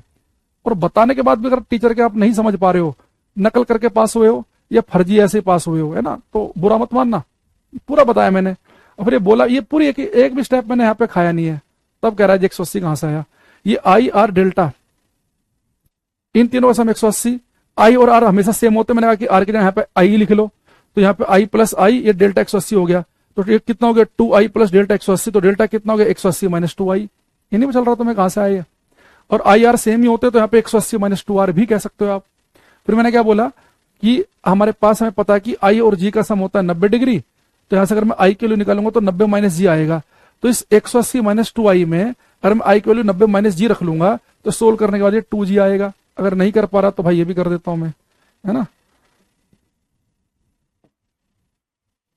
180, 90 दूनी 180 माइनस माइनस प्लस 2g हो गया, तो 180 से 180 कट गया, तो डेल्टा की वैल्यू 2g आ गया है। सिंपल इसका मतलब है हाथ में पेन नहीं है, केवल मोबाइल चला के वीडियो देख रहा है भाई, ये 100% कह सकता हूं मैं।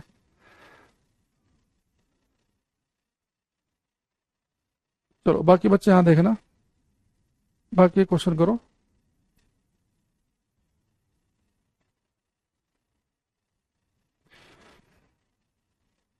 ये वाला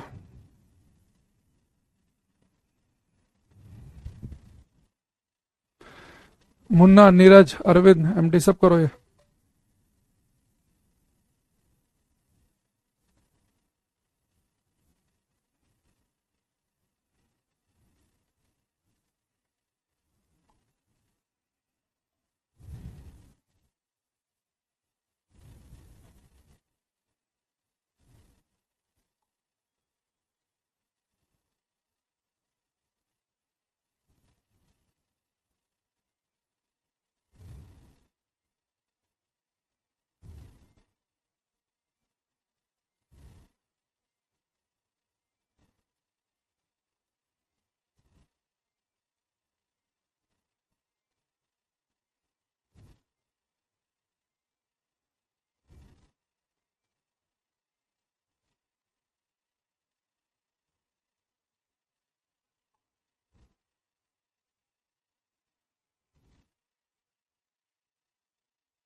कुछ हमारे पास में है अभिषेक, सुमित, लाइन से गलत है इनका। गजाला का सही है, गौरव का सही है, ऋचा का सही है, सुमित का गलत है, शिवम जी का ठीक है। तो क्वेश्चन नंबर लिखो, है ना। ला ला ला ला ला ला। इसलिए अगर कई बार हम क्या करते हैं, थ्योरी थ्योरी पढ़ लें, मान लो पूरी थ्योरी, बच्चों लगता है ऐसा मजा आ गया थ्योरी पढ़ ली, और लेकिन पेपर में हमारा सिलेक्शन क्यों नहीं होता। देखो डिफरेंस यही है, जो मैंने आपको बताया पूरा कॉन्सेप्ट समझाया, लेकिन तब भी क्लास में 30% या 40% बच्चे गलत कर दे रहे हैं। वजह बस ये कि प्रैक्टिस साथ में ना करना। तो कोशिश हमारी यही रहेगी हमेशा, जो भी हम टॉपिक पढ़ें उसके क्वेश्चन साथ में जरूर करें, तभी क्लियरिटी आएगी। और आप भी थोड़ा सा दिमाग लगाने की कोशिश क्या करो कि कंपटीशन में कहां पे फर्क आता है। हम जितना सोचते हैं उससे वो एक स्टेप आगे बढ़ के चलता है। तो जितने बच्चे इसका आंसर बी लिखे हैं सबका गलत है, डी वालों का सही है। अब मेरे बताने के बाद अब कोई कमेंट ना करे, अब यहां देखते रहो, अब कोई मतलब नहीं है। इसलिए कि the angle between and incident ray and plane mirror, एक आपतित किरण और दर्पण, समतल दर्पण के बीच का कोण 30 डिग्री है। बेटा देखो एंगल हमेशा दो लाइन के बीच में होता है, तो जब भी पेपर में आपको एंगल दे तो आप ये देखो ना ये एंगल किन दो लाइनों के बीच में दिया हुआ है। अपने मन से मत माना करो कि आई की वैल्यू 30 है। एंगल दिया उसने आपको कि आपतित किरण, इंसिडेंट रे। इंसिडेंट रे मैंने आपको चिल्ला चिल्ला के बताया था कि वो रे होती है जो आके मिरर पर टकराएगी, इंसिडेंट रे है। और आपको उसने कहा कि इंसिडेंट रे और मिरर के बीच में एंगल 30 डिग्री है। बेटा ये वाला एंगल दिया है 30 डिग्री। आपको आई की वैल्यू 30 नहीं दी है, ये जी है, ये ग्लांसिंग एंगल जी की वैल्यू है 30 डिग्री। तो आई की वैल्यू आप समझ गए 60 आएगा, क्योंकि आई और जी का सम तो 90 डिग्री होता है। ये नॉर्मल है हमारा, नॉर्मल। अगर ये 30 है तो ये कितना आएगा 60। और पूछा क्या उसने कि आपको बताना है total angle between incident ray and reflected रे। आपतित किरण और परावर्तित किरण के बीच का टोटल एंगल पूछ रहा है। तो आपतित किरण हमारे पास में ये है, परावर्तित किरण ये है। बट अगर आई की वैल्यू 30 है तो आर की भी 30 होगी। तो आपतित और परावर्तित के बीच का टोटल एंगल कितना हो गया, 120 डिग्री हो गया।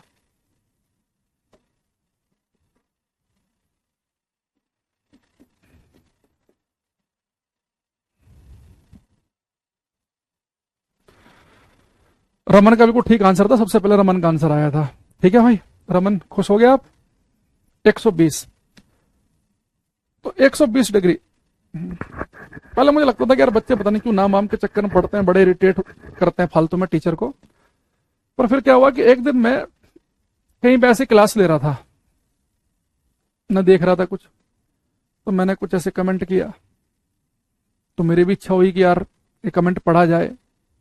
तो फिर मुझे आप लोगों की भावनाएं समझ में आई कि आप लोगों को क्या लगता होगा, है ना। बाकी ये सब फर्जी चीजें हैं। हम पहले कमेंट बाजी में रहेंगे तो सवा घंटे 1.5 घंटे की क्लास में 15 मिनट ही पढ़ पाएंगे। सवा घंटा तो इतने बच्चे क्लास में रहते हैं कि नाम पढ़ने में ही लग जाएगा, है ना। तो खैर कोशिश हमारी रहती है कि सब बच्चों का नाम एक ना एक बार कभी ना कभी आ ही जाए। तो बाकी आप इच्छा मत करो, है ना। कृष्ण जी ने कहा है गीता में, कर्म करते रहो, अपना कमेंट करते रहो, जो भी आपका आंसर हो कभी ना कभी नजर पड़ेगी ना। चलो अगले बात हैं, ये करेंगे। ध्यान रखना एंगल हमेशा दो लाइनों के बीच में होता है। तो एंगल किसके बीच में दिया है, वो आई है कि जी है, बड़े ध्यान से करना।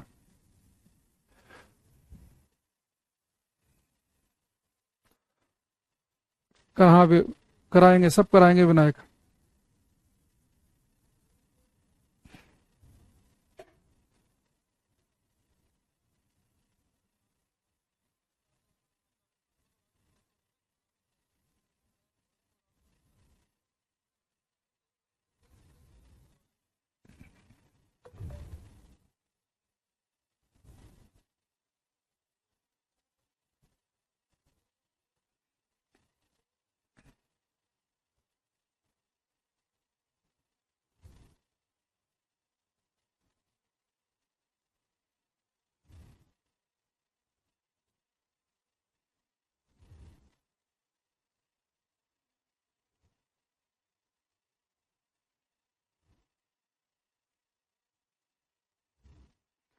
सौरभ, सुमित, ऋचा, दीपक, अभिषेक, पवन, कुछ हम आंसर हमारे पास में आ रहे हैं। इसमें लिखा है a ray of light is incident on a plane mirror. Plane की स्पेलिंग गलत लिख रखी है यहाँ पे। कल रेलवे वाले बच्चे यहाँ पे, अगर इंग्लिश सही भी नहीं है तो काम चल जाएगा। प्रकाश की, मतलब खाली रेलवे वाले नहीं है, मतलब ज्यादा है वो बात अलग है। प्रकाश की किरण एक समतल दर्पण आपतित होती है जो दर्पण की सतह से 90 डिग्री कोण बनाती है। प्रकाश की इस किरण के लिए परावर्तन कोण क्या होगा। देखो जितने बच्चे 90 बना रहे हैं वो जोर से चांटा लगाएंगे अपने कान पे, और इतना जोर से कि अगल बगल वाले तुरंत घर वाले आ जाए, भैया क्या हो गया, लगना चाहिए। और ये अनिल का नाम पढ़ रहा हूं मैं, इसका तो दिख रहा है मुझे। इतना बताने का कोई फायदा नहीं है? तो घर वालों कहेंगे जी 6 महीने और दे दो, नौकरी नहीं लग रही मेरी, 5 साल हो गए पढ़ते हुए, 3 साल हो गए, क्यों ध्यान तो है नहीं पढ़ाई में। एक बात क्या बताइए आपको, जब भी एंगल दे उसे अपने मन से आई या जी मत माना करो, उसे पढ़ा करो है क्या वो। उसने कहा है कि प्रकाश की किरण समतल दर्पण पर आपतित होती है, दर्पण की सतह से 90 डिग्री कोण बना रही है। यानी कि जो बेटा प्रकाश की जो किरण है वो समतल दर्पण की सतह से 90 डिग्री कोण बना रही है। यानी कि मिरर ये रहा आपका, दर्पण ये रहा, तो मिरर से 90 डिग्री का, दर्पण की सतह से 90 डिग्री का एंगल बना रही है प्रकाश की किरण। यानी कि जो इंसिडेंट रे है, जो आपतित किरण है, वो 90 डिग्री का एंगल बना रही है। तो मुझे एक चीज बताना, ये जो इंसिडेंट रे मिरर के साथ में एंगल बनाती है, इसे हमने क्या बताया था। अगर ऐसे कंफ्यूज हो रहे हो ना तो साइड में अपने बेसिक पे जाया करो। बेसिक क्या कहता है, ये फोटो कहता है basic. Incident ray, reflected ray, ये हमारा मिरर, ये हमारा नॉर्मल। ठीक है, अब देखो, आपको पता है कि इंसिडेंट रे अगर नॉर्मल के साथ में एंगल बनाएगा तो आई आएगा, और इंसिडेंट रे मिरर के साथ में एंगल बनाएगा तो जी आएगा। तो यहां पे देखना, इंसिडेंट रे और मिरर के बीच में होता है जी। इंसिडेंट रे मिरर के बीच में दे रखा है, यानी कि आपका ग्लांसिंग एंगल है, जी की वैल्यू है ये 90 डिग्री। अगर जी 90 है तो एंगल आई कितना होगा, 0, क्योंकि आई और जी का सम तो 90 डिग्री होता है। अगर जी ही 90 है तो आई की वैल्यू 0, तो आर की भी कितनी बनेगी, 0। यानी परावर्तन कोण पूछा आपसे तो उसका मान 0 डिग्री आएगा। या आप ऐसे खुद भी सोचो, वो कह रहा है कि जी प्रकाश की जो किरण है, प्रकाश की जो किरण है ये मिरर से 90 डिग्री का एंगल बना रही है, और हमने आपको क्या बताया कि प्रकाश की किरण मिरर से 90 डिग्री का एंगल बना रही है। 90 डिग्री का एंगल तो नॉर्मल भी बनाता है, ओ नॉर्मल भी तो 90 डिग्री का ही बनाता है। इधर आओ, इधर आओ, नॉर्मल बनाता है 90 डिग्री का। यानी कि भाई प्रकाश की किरण भी दर्पण से 90 डिग्री का एंगल बना रही है, नॉर्मल भी 90 डिग्री का ही बनाता है, अभिलंब भी 90 का ही बनाता है। यानी जो इंसिडेंट रे और नॉर्मल है, ये जो आपतित किरण और जो अभिलंब है, इनके बीच में तो एंगल है ही नहीं। भाई मैंने कहा कि अभिलंब भी 90 डिग्री का एंगल बनाता है और आपतित किरण भी 90 का ही बना रही है, तो उनके बीच में कोई एंगल ही नहीं है, तो उनके बीच में एंगल है ही नहीं। तो इंसिडेंट रे नॉर्मल के साथ में जो एंगल बनाती हो तो आई होता है, इनके बीच में कोई एंगल ही नहीं है कि आई की वैल्यू 0 तो आर की भी 0, और आर की वैल्यू भी 0 होने का मतलब पता क्या है कि जैसे ही प्रकाश की किरण किसी दर्पण पर लंबवत टकराती है, मिरर की सतह से 90 डिग्री का एंगल बनाती है, तो टक्कर मारकर उसी पाथ पर वापस आएगी, उसी पाथ को रिट्रेस करेगी। और एक क्वेश्चन आता भी एग्जाम में कि प्रकाश की किरण किसी सरफेस पर सतह पर कैसे टकराए कि उसी पाथ पर लौट आए, उसी पाथ को रिट्रेस करे, उसी मार्ग पर लौट आए, तो परपेंडिकुलर टकरानी चाहिए वो। अरे आज टाइम का पता नहीं चला, 2 मिनट बची है। अच्छा, तो फटाफट एक काम करो, 2 मिनट ही बची है हमारे पास, तो इसमें मुझे यही बता दो कि इस केस में विचलन कोण का मान क्या होगा, एंगल ऑफ डेविएशन। ये बेटा जो हमारा पूरा कॉन्सेप्ट है, हम कहते हैं नॉर्मल इंसिडेंस, यानी कि जब प्रकाश लंबवत टकराए, तो इसे अपने थ्योरी में भी लिख लेना, नॉर्मल इंसिडेंस। लंबवत आपतन में क्या होता है कि प्रकाश की किरण लंबवत टकराएगी, यहां पर आई की वैल्यू होगी 0 डिग्री, आर की भी 0 डिग्री होगी, और ग्लांसिंग एंगल छूता हुआ कोण बनेगा 90 डिग्री। ठीक है। अच्छा, डेल्टा बेटा हमने क्या पढ़ा था, 180 माइनस 2i या 2g के बराबर। तो आई की वैल्यू कितनी है यहाँ पे, 0 डिग्री, तो विचलन कोण हो गया 180, यानी कि लाइट जो है अपने मार्ग से 180 डिग्री विचलित हो जाएगी। देखो 180 डिग्री हो भी तो गई, लाइट जिस पाथ पे गई और उसी पाथ पे वापस आ जाए, तो बेटा ये हमारा 180 डिग्री का एंगल होता है। यानी लाइट ने 180 डिग्री का टर्न मारा, जैसे गई थी टक्कर मारते झुकी तो वैसे वैसे आ गई अपने ऐसी कैसी होता ना। कई बार बंदा जाता है कि भाई किसी लड़ाई करने जा रहा है, बड़ा चौड़ा हो गया, ऐसे गया ऐसे, और देखा उसका अंदर पिस्टल है, तो हम कहते हैं 90 डिग्री का टर्न मार के चुपचाप वापस आ गया, तो गया तो पूरे जोश में था। तो जब भी पेपर में आए कि प्रकाश की किरण लंबवत टकराई, यहाँ पे क्या क्या पूछ सकता है, जब प्रकाश की किरण लंबवत टकराती है तो आई की वैल्यू 90 नहीं होती, वो जी की वैल्यू 90 है। लंबवत टकराना यानी कि जी की वैल्यू 90 है, आई 0, आर कितना 0, और डेल्टा की वैल्यू कितनी 180। तो 0 कौन सी वैल्यू है, 90 कौन सी वैल्यू है, 180 कौन सी, सारी की सारी ध्यान रखेंगे। बाकी हम मिलेंगे कल क्लास में वही 11:15 बजे। ठीक है, पूरे वीक पढ़ेंगे हम। यशोधरा, सौरभ, अमित, गौरव, अनिल, रंजीत, गौतम, ऋचा, अश्वनी, मृत, नवनीत, रामपाल, संतोष, शिवम, धीरज, प्रिंस, कोमल, सौरभ, गजाला, गौतम, रंजीत, धर्मेंद्रा, राशि, एमडी यानी कि मोहम्मद होगा शायद इनका नाम, इसलिए एमडी लिखा इन्होंने, योगेश, अशोक, रमन, आलोक, पिंटू, यशोधरा, अभिषेक, दीपक, ऋचा, ये बच्चे वो हैं जो हमें लगातार आंसर दे रहे थे, गणगेश, विनायक। ठीक है, बाकी से काम नाम कल ले लेंगे जिनका बढ़िया आंसर आएगा। काजल मैम मुझे ब्लॉक कर दिया, अनलॉक करवा दिया। अगर मैडम ने कर दिया भाई, अब अनलॉक ब्लॉक नहीं हो पाओगे आप, है ना, बदतमीजी की होगी आपने क्लास में, तो इस बारे में आप कॉल सेंटर पे फोन करना कि मैडम ने मेरी बदतमीजी की वजह से मुझे ब्लॉक किया है, अब मैं क्या करूं ना। मेरे एंड से नहीं हो पाएगा, क्योंकि मैं तो देखो घर से क्लास लेता हूं वैसे भी ना, तो मैं ऐसा कुछ कर ही नहीं सकता। मैं अपनी क्लास में तो किसी को ब्लॉक कर सकता हूँ, अनब्लॉक भी नहीं कर सकता हम खुद से, उसके लिए तो फिर आपको टेक्निकल टीम से ही बात करनी पड़ेगी। तो कोशिश क्या करो क्लास में हम जो क्लास का डेकोरम उसे मेंटेन रखें, ताकि टीचर को ऐसा ना करना पड़े। टीचर कभी नहीं चाहता कि कोई बच्चा ब्लॉक हो, किसी को गलत बोले, हम कभी नहीं चाहते। ऐसा नहीं कि कोई मैं कोई यूट्यूब पे क्लास ले रहा हूँ कि मुझे किसी ऑडियंस को अट्रैक्ट करके उनसे चाह रहा हूँ कि मैं बैच ले मेरा। आप सबने ले रखा है, आपने भरोसा कर रखा है हमारे ऊपर, आपने लिया है, ये बिल्कुल वास्तविकता बात है। अगर आप भी किसी बच्चे को पढ़ाने लगो ना, 5वीं क्लास के बच्चे को, आप भी को भी उससे एक अलग अटैचमेंट हो जाएगा, आपको मन करेगा ये सीखे, ये कम से कम जितना मुझे आता है उतना सीखे। तो टीचर कभी नहीं चाहता कि वो कोई बच्चे को कोई ब्लॉक करे कुछ करे, तो या नहीं सोचो कि उसका इरिटेशन का लेवल क्या रहा होगा कि उसने आपको ब्लॉक कर दिया। तो ये आपका फेलियर है लाइफ में ना, as a person, as a student, कि टीचर आपको ब्लॉक कर पा रहा है, तो आपको सोचना चाहिए इसमें कि मैडम ने क्यों किया होगा। ठीक है, बाय एवरीवन, थैंक यू।